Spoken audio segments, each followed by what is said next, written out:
So this is the recordproduction.com interview. Okay. And we're welcoming Nick Tauber and Jack Ruston. Welcome, chaps. So this place we've arrived at here in sunny Wimbledon, is this your own studio, Nick? Or This is Jack's studio. This is Jack's studio, is that Jack right? built it and put it together. Oh, right. And do you live here as well then? Or I don't live here, no. We just got the basement. I see. So we've just got a live room next door. Right. And then a basic room in here. We used to have the big desk and everything. We used to have an audience. Oh, right. We don't anymore.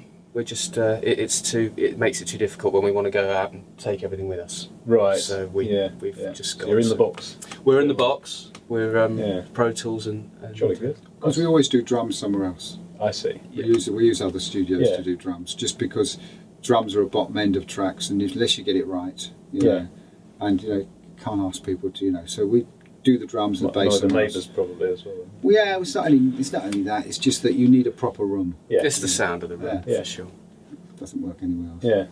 So let's take it back to your beginnings in the business then. God, Nick. if you've got enough time, it's a bit old. I'll be interrupting you at various stages. Yeah, cool. just a salient point. Good. What got you interested in music, and how did you get into the business? I used to be a drummer. Right. A not very good one. In the late 60s, when all the drummers around then were the great people, like Mooney and Ginger Baker and all them, and I just gave it up. I just thought, I'm not that bloody good. Right. How did you get into drumming in the first place, though? Were just playing in a band with my brothers, and also. Was it a musical family then? Did you? No. Just my brother played a bit of guitar, but I moved on. He gave it up, and I just wanted to do. I just love music. I mean, I was obsessed with it. And I think the first record I ever bought was You Really Got Me by the Kinks, which my dad bought me on a holiday in Cornwall. And then it was all over.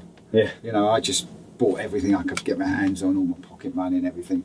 And then, because I just wasn't a good enough drummer, I know it wasn't. I mean, Jack's a fantastic guitarist, and I'm not of that standard as a musician anyway. So I just gave it up and became an engineer. I started in studio, Regent Sound Studios, in University Street. It was the bigger version of the one the Stones recorded the first two albums in, which was in Denmark Street. Right. And even the Pistols done stuff there and everything. So it had been going a long time, but they closed the one up the road, and I was made redundant, and I joined Decca Records as a T-boy. So how did you get your very first job at Regent then? How did that come about? I wrote about 250 letters over about 3 years. And how did you find the addresses for these places? I just looked up in those days there was no Music Week Direct or anything. I just looked up every studio. I ended up in the phone book. Well, they used to write back and say, "No, sorry, we're a studio for making I don't know, like photographs or dresses. Yeah. Sorry, this can't be you." So it's sheer I guesswork. just tried everything. My dad gave up on me. Yeah. He just said you were determined though. Oh, it was just ridiculous. But no, in those days, I wrote to Decca, the studios itself, and went for an interview, and I didn't get it. Right. But I got a job after the other studio closed. I got a job as an assistant runner and an assistant A&R man and as assistant producer. Basically, I was making tea for 2 years. Yeah. Doing all, like everyone else does, all the crap that everyone else does. But for various different people in Decca. Yeah. All the different people. So you got to see a lot of different things. Oh yeah, I did. I was editing together Maureen O'Hara classical things, and then I was helping, set up studios for the Moody Blues, and then I was doing things for Mike Vernon, and I was, I did everything, and I slightly progressed, and I got a break when I first did the Thin Lizzy records. Yes. Because I got the Thin Lizzy gig by being the youngest person in the A&R department. Right. Dick Rowe and Frank Rogers, who signed Thin Lizzy, said to me, "We've got this record, it's been made, it's the mix, Phil's not all right with the mix, could you remix it?" I said, "Yeah, great." And afterwards he told me, he said, "You only got that gig because you were the youngest one all the others were too old and not right for it." So, and I really got on well with Phil. Yeah. And then I made Whiskey in the Jar and The Rocker and all that. But Phil was brilliant for me because I was just a kid, and he was a kid, and he was really helpful and really patient. And we made some great records. And were you working as producer with an engineer in the studio? Oh there? Yes. Although I engineered, I was okay, but I was nowhere near as good as Jack. Jack was an amazing engineer. I mean, I've worked with a lot of good engineers. He's probably the best I've ever worked with, and I've worked with some seriously good ones. And he, And I wasn't that good. I do what I do well. I'm good at what I do. I'm good at producing. I'm good at arranging. I'm good at going out and finding acts. I always try. In this business, if you don't play to your strengths, you're dead. If you try and blag it, I have engineered and I can do bits, but I'm not good at it. Right. And if you're not good at something, you will get sussed by the musicians and by the people around you. And it's pointless. If you do something well, play to that. If you're a good manager, if you're good, you know what I mean? It's always best to play to your strengths. If you don't, you will get sussed quickly, So you're doing Thin Lizzy, initially that was in-house then, was it kind of? Yes, it was signed to Decca. Yeah, and I did Lizzy, I did 3 albums with Lizzy. I mixed the first one, I did Shades of Blue Orphanage, I did Whiskey in the Jar, and I did the first really proper Thin Lizzy, what I call proper, which was Shades of Vagabonds of the Western World, which was the first one that really showed where Phil was going. Yeah. I mean, that was with the Fitzpatrick cover and all the thing that led on to Johnny the Fox and Jailbreak and all that. It was just a continuous thing. And although I didn't do those later records, John Alcott did them because I was contracted to Decca and they went to Vertigo.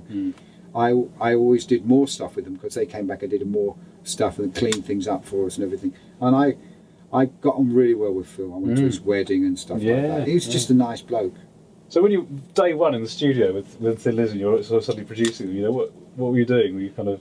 Do you remember? Well, I got to do the remix, right? And they weren't even there. Oh, they were on tour. They were trying to get ready for the tour, and I just remixed it because it was not right. Yeah. And we sent it to Phil, and Phil rang me up and said, "Look, I think it's so much better." It wasn't right because it was their first record, but it was so much better.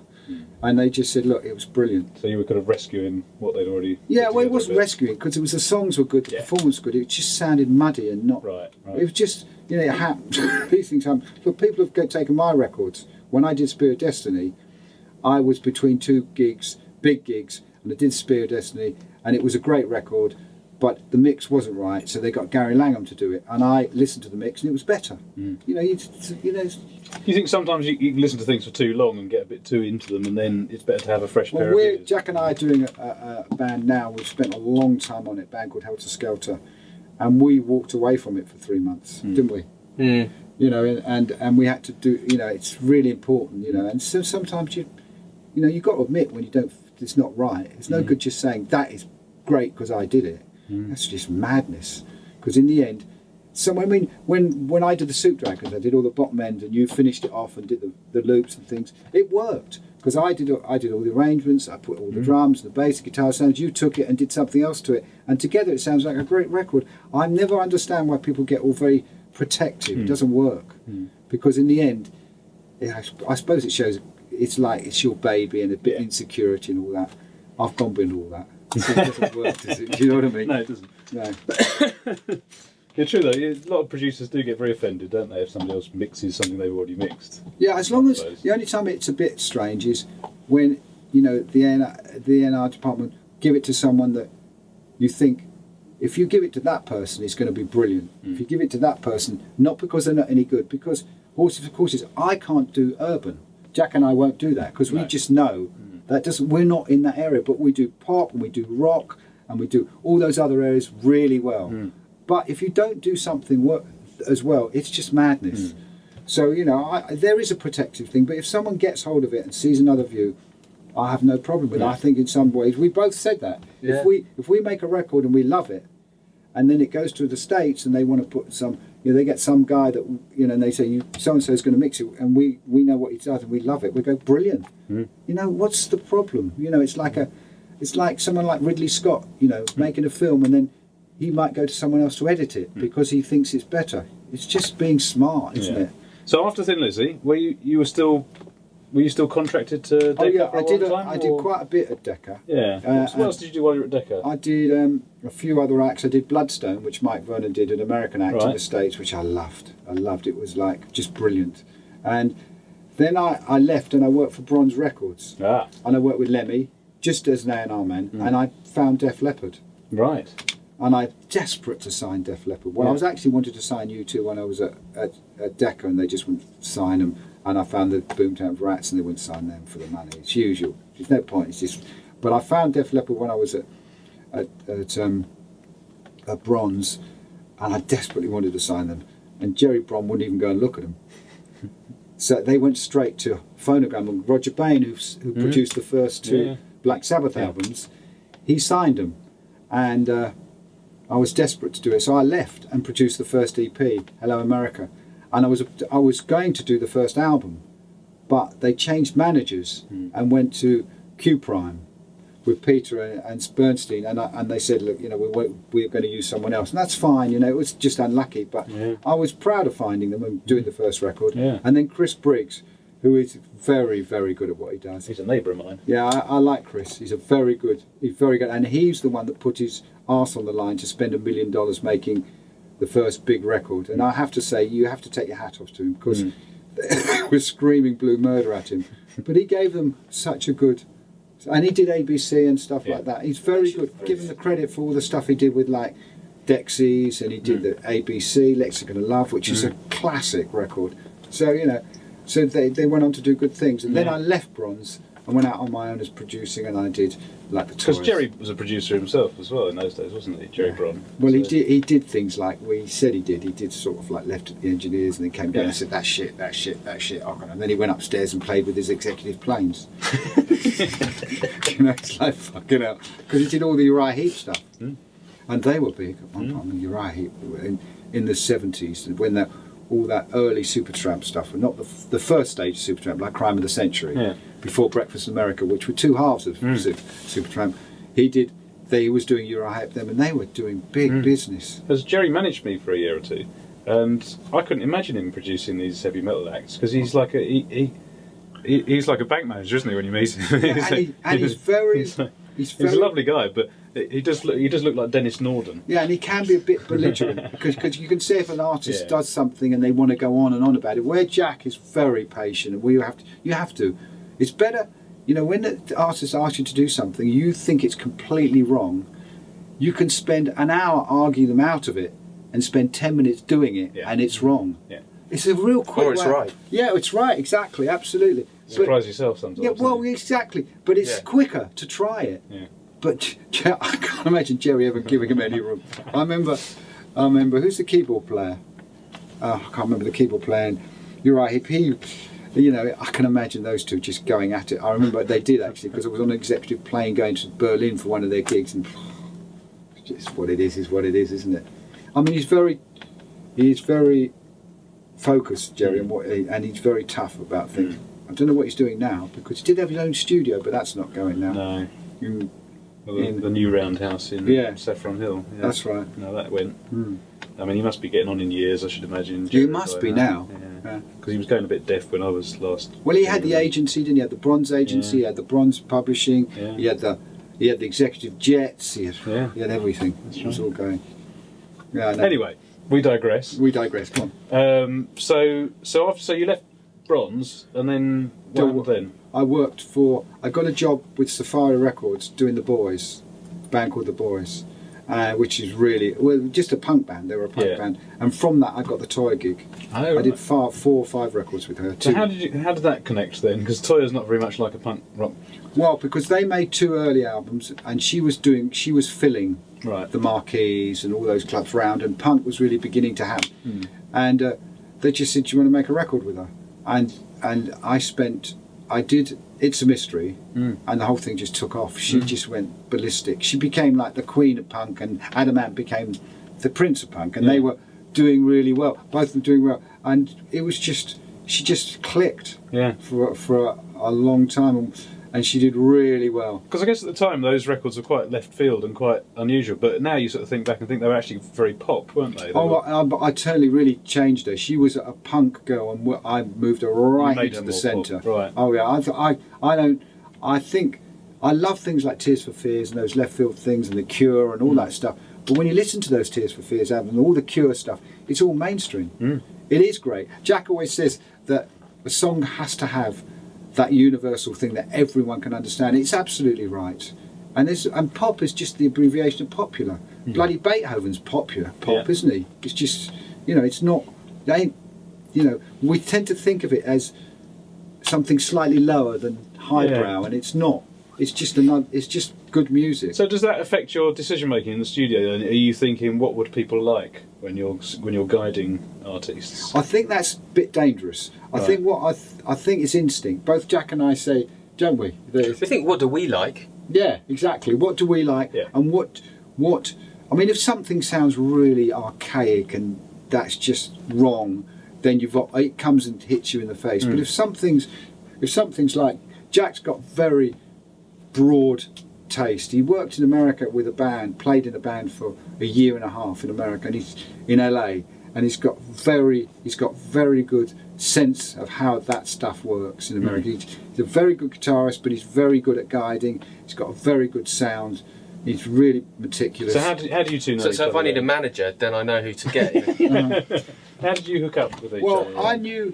I know Sean Janocki. Yeah. Who's a very good producer Yeah. and a really nice Very guy. good producer. And a really nice guy. And I did some stuff with him for a small label, and I met Jack a couple of times in the studio. He came in and everything, and I was just looking, because I've been around a long time, and as you get older, you can slip. It's very easy to move, to go to, people think you're a little bit like, oh, he's gone, it's like wheelchair Zimmer frame time. And if you're not smart,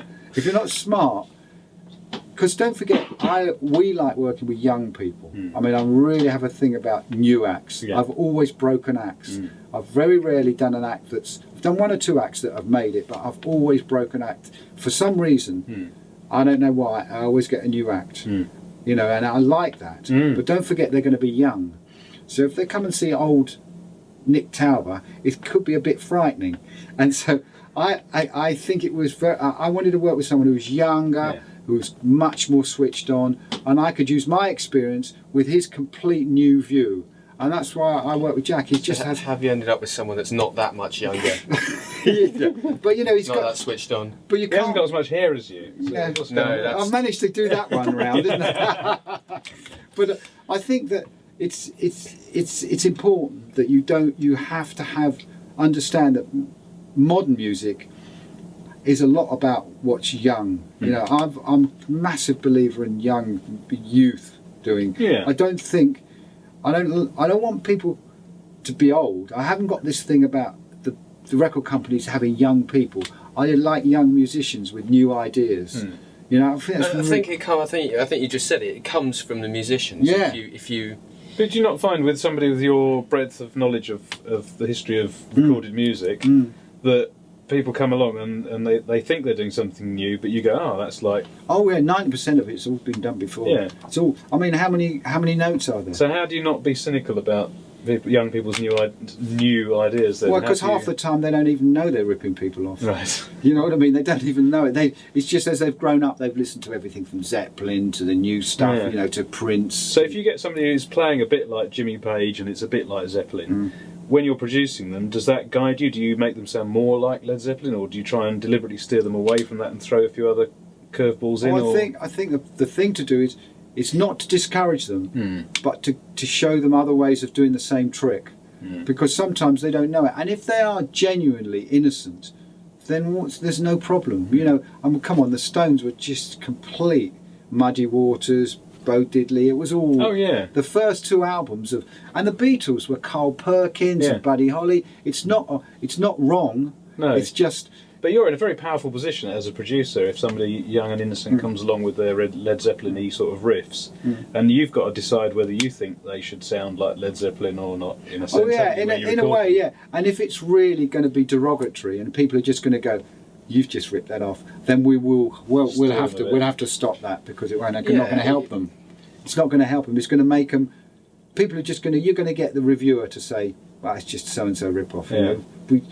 So how long have you been working together? A couple of years now, isn't it? 2 or 3 years. it's 4, isn't it? As you get older, time just goes, doesn't it? Yeah. No, I think it is actually. I think it is. Yeah. But it's been a good relationship. We've got a couple of great new bands on the hook. Yeah. Got a couple of really good ones. I've managed to leave one of my bits of paper in the car, I think, but or in the briefcase. But there was one thing I'd listened to on your website that was really good. Was it Gavin? Yes. Gavin Mumby. Yeah. Yeah. So what was that all about then? That project, was that started here or? Gavin, that started here. Gavin came to us with a lot of ideas. No band. And how do you get? I mean, how do people find you, or how do you find them? Have you got a management company at all, or do you Nick, people just read your name on the back of record labels and ring you up? I'm very. I look at everything. I've got a stack in my house. I've got a stack of magazines of everything, and look on all the websites. And Jack's very, very proactive. Got much better than me on the internet. Nick is unbelievably. Every day we finish here, and he goes to a gig. Right. He always says to me at the end of the day, he goes, "Oh, what are you doing tonight?" And I go, "Oh, I think about it. Oh, I'm going to go home and probably have dinner." He goes to a gig or to a rehearsal every day. Every day. Even on the Easter weekend, I think I was down in Brighton having lunch with friends. Nick went to a gig. Was it 2 gigs on Easter 4 Sunday? that day. I mean, it's just all the time. You must enjoy going. All the time. I just like to see what's out there. Yeah. Yeah, that's he's a producer of the old school. He finds good acts, exciting acts, works on the songs, really routining for weeks in rehearsal, working on the songs and working on the band and keeping an eye on the whole. And I sit there going, "Oh, is the snare drum too 300-y? And should we add a tiny bit more 1.5K on the guitars? Is that compression right? That's my job. Is the guitar in tune? Could this part be played here instead of here?" And Nick has the whole, and he's very good at it. And woe betide anyone who thinks he's not concentrating, because he suddenly just says, "Right, it's the 3rd take, and that one's wrong." And when you all listen back, it's the 3rd take, and the other one's wrong. So, it's a good relationship, because I don't have to be over on it when it comes to the studio now, because Jack is just absolutely on it on everything. Equipment, mics, musicianship, it's all there. I can just look at the whole picture, and it's a really good, it's a great combination. And we've done some really good stuff. That Gavin Mumby stuff is just superb.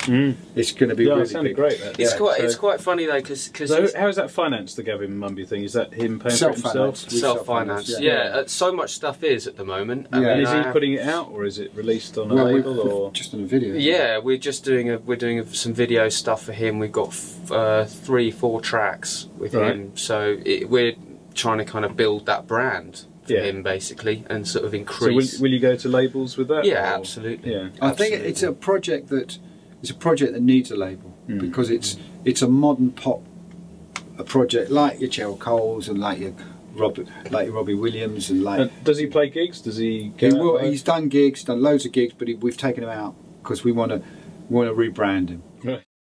Yeah, there's no band in this current incarnation yet, so it's just about putting that whole thing together. We've recorded the stuff, and Gav wrote the songs with John Hogg, who used to be the singer in Moke, who is a wonderful writer and singer, and he co-wrote the songs with Gav, and so he's like Gavin's Guy Chambers. Yeah, and it's a great combination. Yeah. And John's an incredibly nice person, patient person, accomplished musician.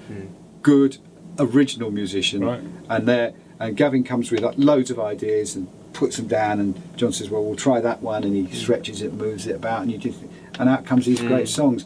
And John says, like a lot of people who say they co-write, Gavin actually does. He comes along with a melody and some words, and I put a bit more on it, and it works. So that's a sort of ongoing project, isn't it? He'll be back doing more. And doing this video, so And what's your involvement in the video then? Are you? Well, we've put it together because again, we you can't rely on the music industry. It's changed massively. Besides the obvious digital delivery, the A&R departments now. See, this problem we have with rock. It's because I don't think there's an A&R department that understands rock. Period. They haven't got and it's not a criticism like condescending criticism. I think it's a criticism because most of the people in the A&R department, beside the greats, like I would say Chris Briggs and Nick Gatfield, who are higher up and who are more management now and who are very much more important, the younger people who are doing it haven't heard rock. Rock hasn't had a bit. When was that? Well, because we have no national rock radio station. Yeah, and also, when was the last big rock band? And with the greatest respect to them, Darkness wasn't. No. Right? The new wave of British rock was when I took the Def Leppard and Iron Maiden. So that's really been 25, 30 years ago. So, I mean, every A&R department says to me, if you find a great rock band, Nick, please call us. Right. Basically, they're looking for us to find it. Yes. So that's what happens. We have to A&R it to a point, and then we have to deliver it, and we have to give it. So we have to do the video to give them an idea. And Gavin is such a pop act; he needs that sort of package. So they need to see what he'll look like. So will it be a case of you approaching labels on his behalf? Yeah. For a share of the proceeds. Yeah, and what we'll do is we've got management. We're going to look at management, get that sorted. Yeah. Get him into there. Take a view with whoever's going to do the A&R, and let them have a look at it. But that it's a project that we've taken a lot of time with. You know what I mean?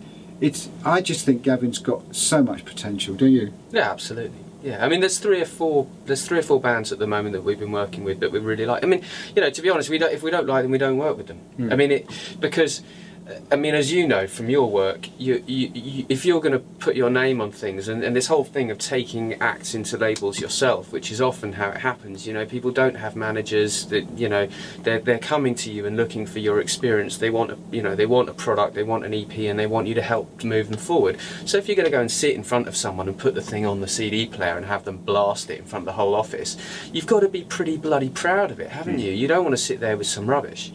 So you've got to be careful. I mean, sometimes people come in and they've got money and they want to do something, and we you know, we'll meet anybody, you know, ring us up, come and see us, you know, sit down, play us stuff. But if after a few meetings and a few listenings and some maybe a co-write or whatever, if it's not happening and we're not loving it, we're not going to do it, because we get, you know, we just don't want to do stuff that we don't like. I mean, it's like you said, are you shaping things in order to fit how you think, what you think other people are going to like? I mean, really, as producers, I think it really comes down to what you feel, doesn't it? You hope that your impression of it fits with other people's, but you've got to do something you like, and I think life's too short to do, you know, vanity projects at the moment. And also, you're following what's out there is following it. You see, the thing. The key to everything is that there's not one record company that's led any fashion ever. No. They didn't find Presley. No. Sam Phillips found it. They gave the Beatles their contract because Epstein had the biggest record store in Liverpool. Dick Rowe signed the Stones because George Harrison saw them at a talent contest in Richmond. He didn't even fucking hear them. I mean, you know, the whole psychedelic thing, the industry followed from California. Everyone followed it from California, and then it came over here. The industry is a follower. It's not a creator. It hasn't got a clue. And yet, most of your favourite records are things that were groundbreaking, aren't they? Exactly. But the industry follows. They're very good at it. They're very good at getting on it. I mean, with punk, with dance, with the New Romantics.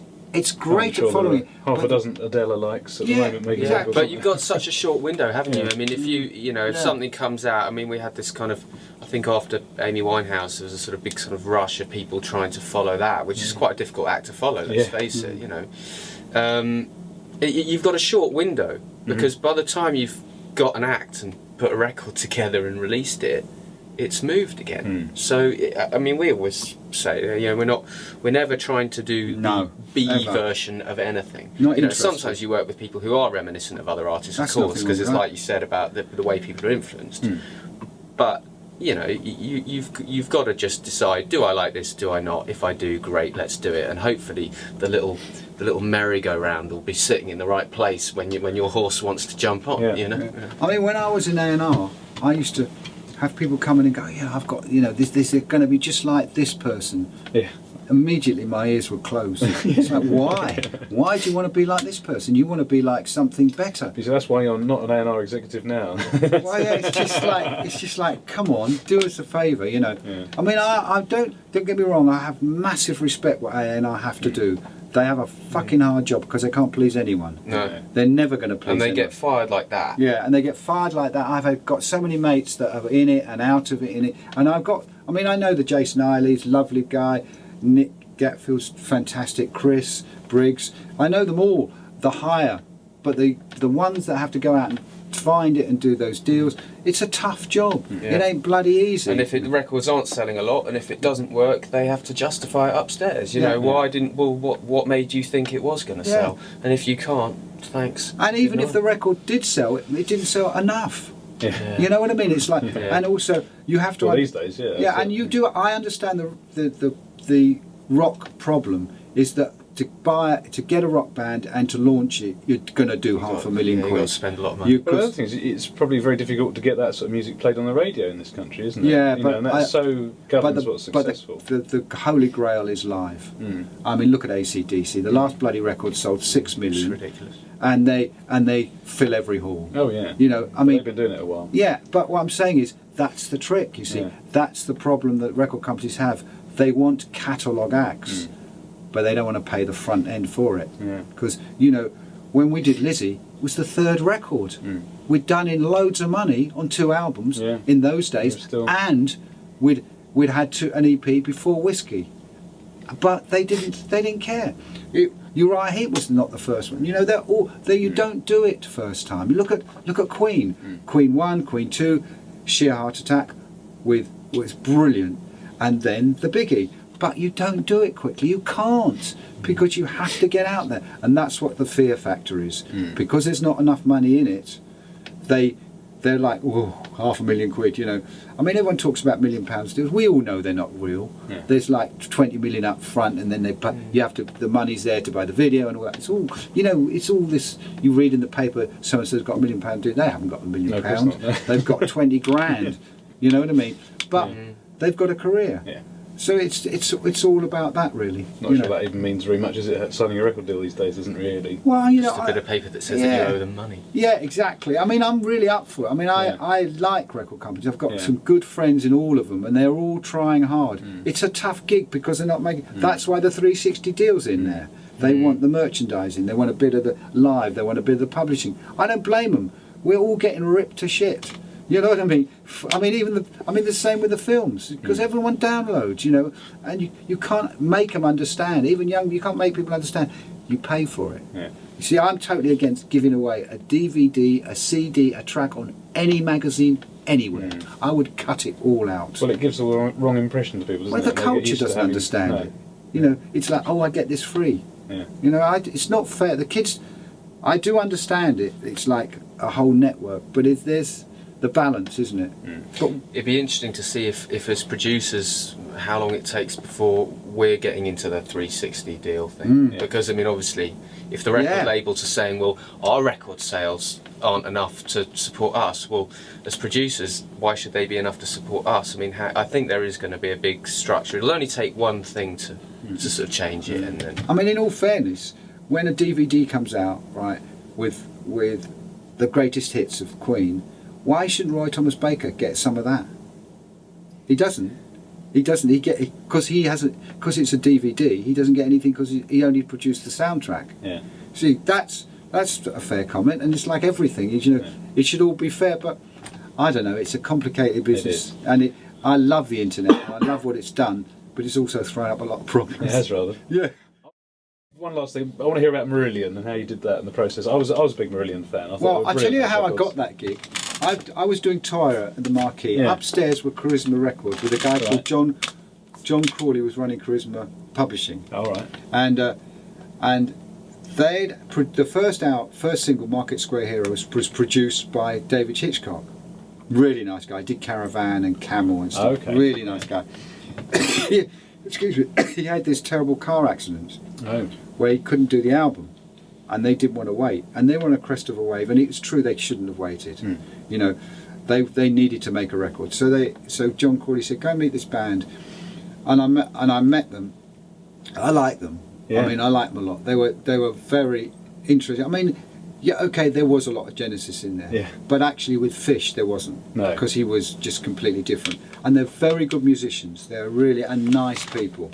And so I got to make the first record because of that. It was, again, by default, but it was a great record. The Script's a great record. It's a really good record. You know, there's a whole world opening up to me when I heard that. And it was progressive pop. Because when I first heard it, I was about 17, so I didn't know anything about Genesis. No, exactly. I'd never heard Genesis. Exactly, the new fans didn't. and I thought it was just the most amazing record ever.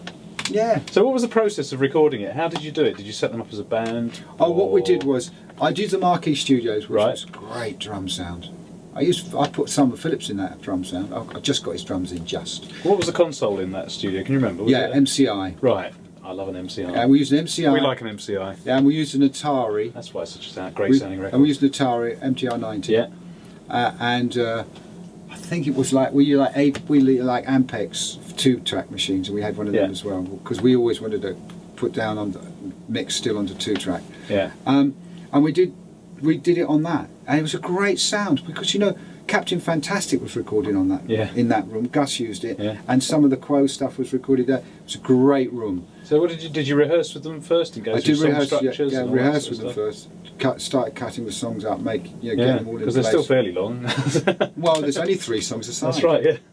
In those days, it was like bloody hell, a fucking symphony. So was it all live in the room then, or did you overdub it? We overdubbed some of the guitars, but we kept the bass and some of the bottom line and the keyboards. Because of loads of keyboards, we just sat him in the room in front of the desk, all locked in. Yeah. And we did it. But we played a lot of it live. But the great thing is, and that's where you don't get it today, which is such a bummer, is they'd just come off the road, right, and they'd done 6 months, so they knew the 6 gigs a night. They were just, it's like every great record you hear that's like the first Who record, or the first Pistols record. They've been on the road for. They practiced it. Yeah, we're great with Jack. If we got a band like that, we've got one band now that's 3 girls, 2 boys, a rock band, and they are so good and they're working so hard. And I'd like to get them like that, because when a band's just off the road, their first record, they've taken forever to write the songs, so they've dumped a load of crap, and they've got the best songs. That's why the second album is such a hard one, because you haven't got that time. And secondly, they've worked the shit out of them. So if they're on stage and there's a bit in it that everyone looks bored, they'll throw it away. You do that, don't you? They've got that reaction. And all you have to do with a band like that is steer them. You don't have to start ripping things apart and getting all clever. You just point the mic at them. So when you came to do the second album, that was a bit harder, was it? Oh man, that was hard work. It was hard. Where work. was that done? Started that in the Manor and finished off in every studio in London, because we were. Oh, it's a bit my fault, because I was just going through the perfectionist period, so I really stretched them. There's a great story in the book. They said I even want them to work on Christmas Day, but the thing is. And I put my hand up to that, but they. You're always trying to get me to work on Christmas Day. Yeah, I know, because I'm such an atheist. No, I'm not actually. But they were very hot. They needed a record. They hadn't had time to write it, which is really unfair on them. The record company didn't give them, and it wasn't anyone's fault. It was all our faults. It definitely wasn't the band's fault. They worked really hard, really hard. The only thing I would say about that record is I think we could have mixed it better, but it still sounds brilliant. I mean, there's a couple of great songs on it, like Incubus and things like that. There's a couple. Oh, terrific! Yeah, there are some real moments on it. Oh, it's got some magic bits. But in it, I suppose every record. But they were a great band, and they were nice people, and they were really good to work with. I loved every minute of it. They were good people. Yeah. Because then they went off and worked with Kimsey after you. Yes. Didn't they? Good old Chris. I know Chris really well. He did a good record with them. Yeah. I mean, we both did 2 good records. I did 2, and then he did 2, and that was the best. Because then when Fish went, that for me was the best period of the first Marillion thing. And he did a good record. Chris is a nice chap. We've done him. We've tackled him. Have you? We've videoed him. He's all right, isn't he? He's lovely. Yeah, he's a good lad. He's a good lad. I like Chris to bits. Yeah, he's a good boy. Yeah. So and that was, we did it live. We used to do a lot of things live. Nowadays, we do the bass and drums live, but there's such a lot to do with guitars and things now, and there's such a lot of variation. It's much better, isn't it? I think it's rare to keep the guides, isn't it? I mean, we keep the bass and drums, and the guide guitars are really there just to make those bass and drums work. Yeah. So do you generally run a click track when you're tracking with a band? 50-50. Yeah. 50-50. Sometimes it's crying out for it, and other times it's crying out absolutely not. Yeah. You know, So where have you been to track in the last couple of years? Then where do you two tend to go? Oh, well, we tracked over at Pete's at Pinewood, Phoenix Sound. Yeah. That's nice. Very nice. I love. It's good fun over there. I'm a massive film fan. I got this film collection, so I just liked it. But it is a fairly good studio. It's a good studio. Where else? There's a place down in Chichester called G2, which is owned by a guy called Paul Burton, and we've been recording in there. And it's a converted chapel. It's basically a private studio, really. Converted chapel, amazing drum sound. Right. Really, really, you know, top. Yeah. We've just been at Funky's new place, Snap. Yes, that's really very good. Smart looking, isn't it? Yeah, it's really good. It sounds. It's not like a really aggressive room. It's much more polite, but it's sort of acoustically kind of perfect. It's very well balanced. Yeah, you don't get anything horrible at all. Yeah. It's lovely, you know, and it's it's all nice, Properly designed. nice bits of kit. Oh yeah. Yeah, it's yeah. So how does that work? So if you're working with an artist, you'll suggest somewhere, will you, and then they'll stump up the cash for that, and tell them. Pay you as well. No, we don't ask them. Artist hasn't got a fucking clue where to record. No. Then I'm asking things like, that's opening a door you really don't want to go down, because as soon as they have an opinion about that, they'll go, well, you know, I know someone who lives in the country by a river. It's like, no, Jack. Yeah, but we did find that great studio down in Chichester that way. But I leave it to Jack. Jack will go down. We'll go down and look at the studio. I totally trust him. Yeah. You know, he's never found somewhere that he says we should do it here that's been shit. Right. You know, obviously some are better than others. Yeah. But he's never gone into a studio, and he's very careful about what he listens to. He doesn't do all this clapping crap. He just goes and asks a few questions, because I don't like that. You know, the studios, all that. I used to walk around studios and watch people clap, and I go, "You haven't got a fucking clue. It doesn't mean shit to anyone. It's just like all that things. You know, it's rubbish." I've seen somebody else do it. Yeah, exactly. They don't know what they're just going like. It would be great to have a huge pair of plastic hands. I was going to do that. Just put them on. Yeah, I'm going to do that like Kenny Everett, because it doesn't mean shit to anyone. It's rubbish. What were you doing before you met Jack? What were the last few years? What have you been up to? I'm producing lots of other acts, working with people, developing acts, and just looking for someone good to work with. Because I just want to work with someone. I wanted to work with someone. I've always been very successful with a good partnership with an engineer. But Jack's not an engineer. He's a co-producer. Yeah. The engineers, I arrange, do that, but we co-produce. That's how it works. It's completely equal. And that's where and it works well for me, because I like to stand back and look at things, and I don't want to know. I remember when there was a studio up in Kentish Town, and Massenberger had a desk, and they put the first Massenberg desk in there or something, and the guy from America came over, and I got invited because I knew the girl that booked it to go up there, and she looked and he started to explain how it was done. I said, mate, I don't really give a shit. I said, if I plug it in and it sounds good, that's all I care about. Jack knows all that stuff. He's quite funny though, because he pretends that he can't engineer at all, but sometimes, like, you know, sometimes on a session where you'll be basically ready to go, but there'll be one thing that's just a bit not quite working, and I'll be slightly scratching my head going, no, I'm not sure. And he goes and has a little look, and he's like, what's that? And I'll reel off the name of some microphone. You go, no, get rid of that. Put one of those on it, 57, or it used to be some really old school mic that I just, you know, hadn't used for whatever reason. And you put it on, and it always works. And it's like, well. But that's just experience. You can't buy that. Well, exactly. Yeah. Clearly a rock fan. I like rock, but I like pop. But exactly, I was going to say it's not all you do, is it? Because there are some producers who only do heavy metal. Oh no, we've interviewed a couple of them. No, I've done Toyas, more pop than pop. Yeah. And I've done 4 black guys from America called Bloodstone, who are like the Stylistics. Yeah. I worked with in America with Ray Parker. Yeah. From radio, and I had James Gatson, George Duke, the guy that ended up playing bass with Michael Jackson, and Ray Parker in a room doing an album for a girl from Birmingham, like the Stone. What's that girl? Joss Stone, like that.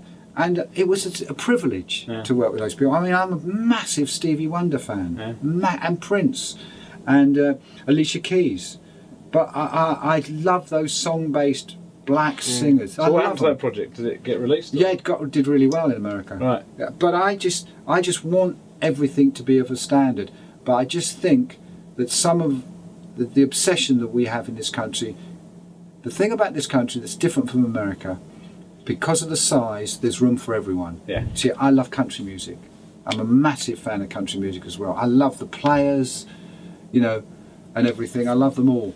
And this country, because we're small, it's all things. It's like it's all X Factor, or it's all urban, or it's all this, or it's all that, and it's been all girls for. And there's so much room for everyone. And I think that because of our size, it sort of makes us go for one thing. Yeah. You know, we all do one thing, and it's like, why? Why? So there's more diversification now, though, than ever in some respects. Oh, there is. It's not like when we were younger, you were very much in a particular camp, weren't you? Whereas now, kids like urban and they like... Yeah, and do you know something? rock. It's amazing how many kids are listening to Zeppelin, or listening to The Who, or listening to Presley, or listening to, you know, like The Cure and the Springsteens of this world, and they're all... And the only thing that makes me laugh, the greatest thing that makes me laugh is that there's a million of these bloody schools, and you see all these kids walking with guitars on their backs, or, you know, and things, and I think, where the fuck have they gone? Yeah. They're churning them out, these courses, every year.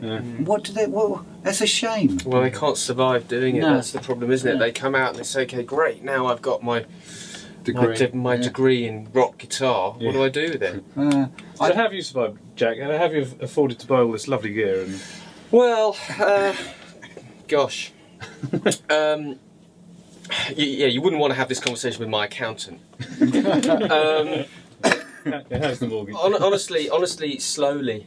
So do you own this flat then? No. Apartment, We've just got this basement bit. We are in the process actually of moving Oh, out are you? of here. Right. We're moving down to Brighton. Are you? Well, I'm moving to Brighton, and we'll base our little kernel down there for a while. So are you moving to Brighton as well, then, Nick? No, Where I do you will live? do eventually, probably, Yeah. Where do you live now then? I live in Wimbledon. Oh, I see, right. Yeah. But I think we found a really nice place that I hope we'll go through. Is it somewhere that is already a studio then? No, it's a room. Partly there's a studio in the building. Yeah. So there's some other rooms. So we're hoping to convert one of the other rooms. Oh, but right. basically, I mean, you know, in terms of all this stuff, I mean, I started off in the '90s playing guitar in the States, and sort of came back from that and decided that I'd much more enjoyed the studio than I had the live stuff. You know, all that kind of hanging around in a van. It wasn't really, you know, not nearly as fun as like pressing all these coloured buttons and things. I mean, it's brilliant, isn't it? You know.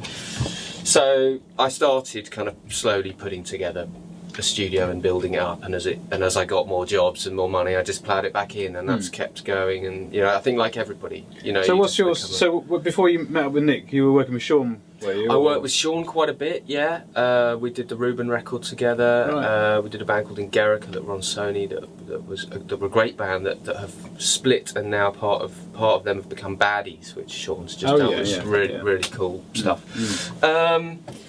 Yeah, you know.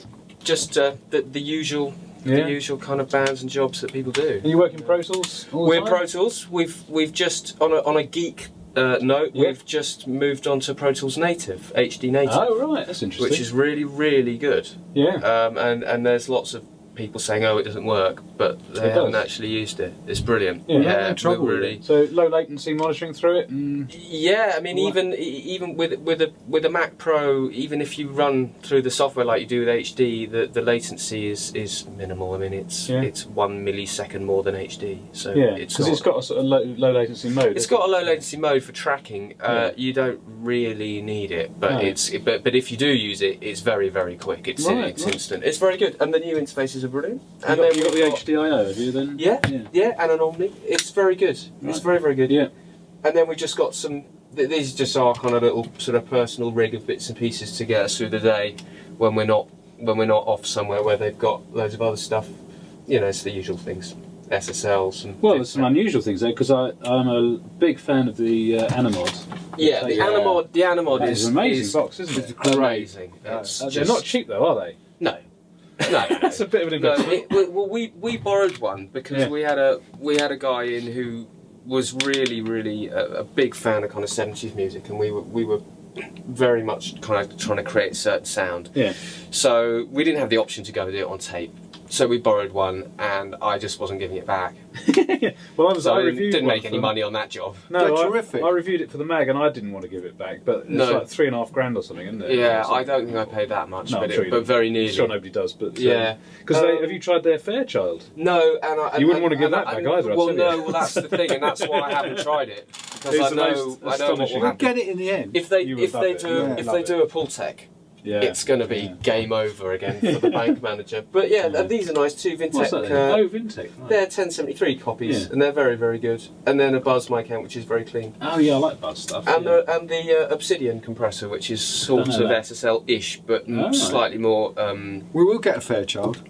We will get one of those, and the pull tech. But it's just time and getting the jobs in, and it's economy. Yeah, well, really. it's it's so when you're recording a vocal here, generally, do you stick your singer out in the room and singer in the live room? There's no visual contact, is there? Or no, there isn't. No. What preamp would you use for a vocalist then, if you? Oh, probably the Vintech to start with. Yeah. For most people, and then the Buzz. I mean, it's more. To be honest, it's probably more about the mic than about the singer. That choice, just something that works well with the mic. Here, then, have you? I've got a VM1, Braun VM1. Yeah.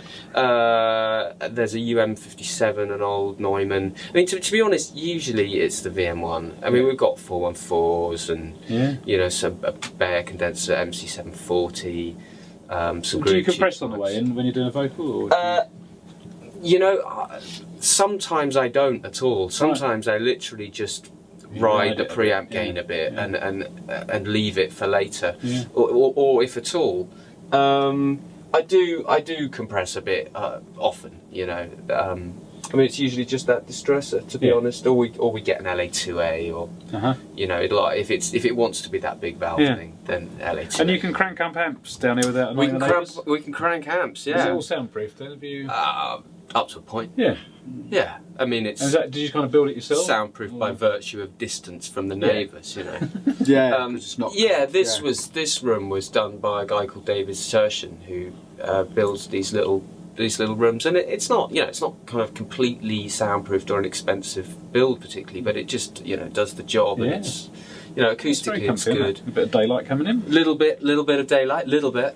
In the end, we'll have a really cool room. Once we get in Brighton, will there be a drum room? No, not in our room. No, we never will do that. It's just until we can build the studio from top to bottom. It's compromising. Well, you know what it is, George.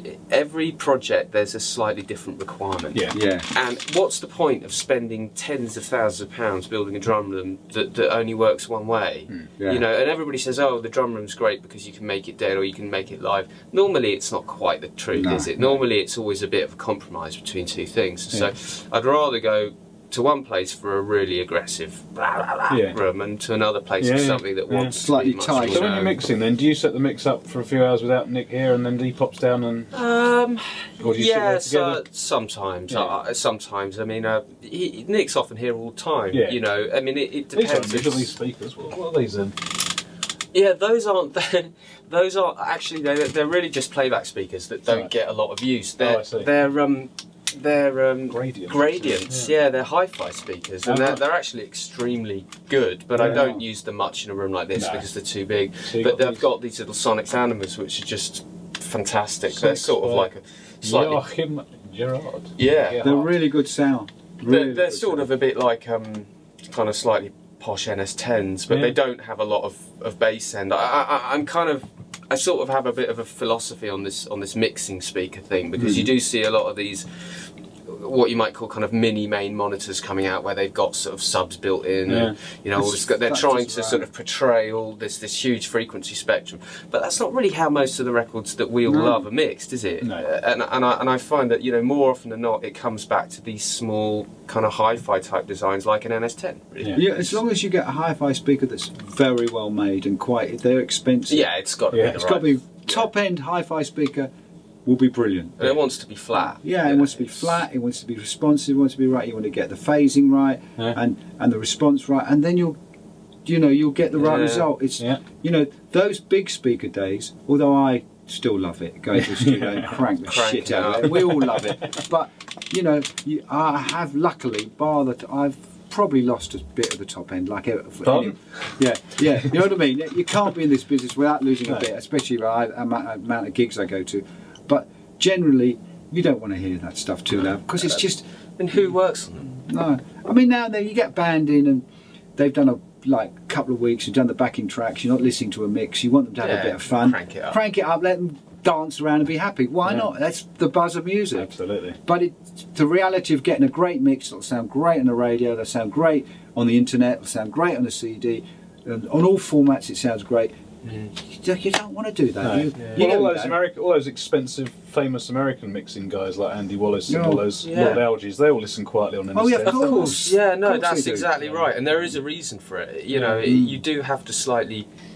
I think all that ultra bottom end and the ultra high end and stuff, what it does is it clouds, it sounds nice and it clouds your ability to focus on the mid-range, and I think that's where the mistake comes. And then you make this mix which sounds brilliant in the studio, but it's not quite balanced properly in the bit that really matters. Yeah. And the mid-range is the key to all pop records, really. Yeah, well, all records. Yeah, do you know what I mean? Yeah, again. Because it's all in the middle. Yeah. I mean, the high end, some people won't even hear it, and some people will hear it. And the bottom end, you'll lose because of the radio or whatever. So all as long as the middle's working, the middle's got to be really happening. Yeah, that's right. I don't think any producer or engineer will tell you that. Yeah. You know what I mean? And that's why just cranking it up, you just hear all the top and the bottom and nothing out the middle. Yeah. And that doesn't work, does it? No. I mean, it's just. But you do. We've all done it. Oh yeah. We've all done it. We've all hammered it. Of course you do. Yeah. It's too much of a temptation, isn't it? Well, it's not only that. It does sound great. It does. But that's the thing, if you listen quietly and then occasionally turn it up for a bit of fun. I'm completely convinced Mary Have a Little Lamb will sound great on big speakers, because it would, wouldn't it? Mary Has a Little Lamb sounds great in any form. But, it is smart to, those speakers sound great, and I think you must feel the same, it doesn't work all that stuff anymore.